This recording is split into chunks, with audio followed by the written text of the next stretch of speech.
Je me trouve actuellement devant la piscine publique de Versailles. On est tout proche du célèbre château de Versailles et cette piscine publique, elle fait partie des quelques dizaines de piscines qui ont fermé en France ce lundi en cause l'explosion des prix de l'énergie. La société qui exploite ces piscines, qui s'appelle Vermarine, explique que sa facture énergétique a été multipliée par 7 environ.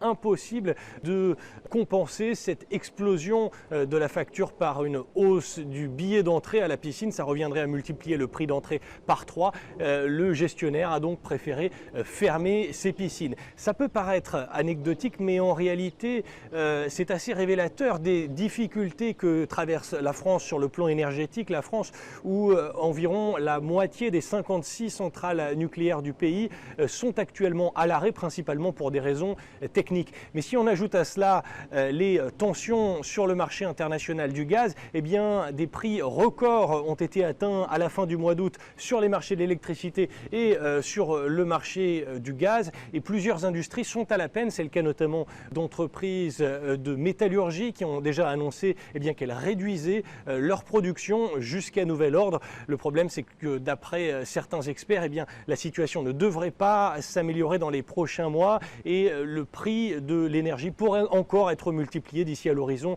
janvier 2023. Alors le gouvernement français prend ce problème très au sérieux. On peut dire que deux risques majeurs planent vu la situation. Le premier, c'est d'une colère des habitants qui verraient leur facture d'énergie exploser. Et c'est pour ça qu'un bouclier tarifaire assez important a été mis en place par le gouvernement. Il est toujours en place aujourd'hui. Et le second risque, ce serait celui d'une récession économique dans le cas où ces difficultés, ces tensions se transformeraient en véritable crise énergétique avec donc des rationnements, voire des pénuries. Ça, c'est un problème qui est davantage géré au niveau de l'Union européenne. La Commission européenne a préparé une batterie de mesures, parmi lesquelles le plafonnement des revenus de producteurs d'électricité ainsi que la réduction de la demande lors des pics de consommation. Ces mesures sont actuellement négociées entre les 27. Elles devraient être présentées officiellement par la Commission la semaine prochaine.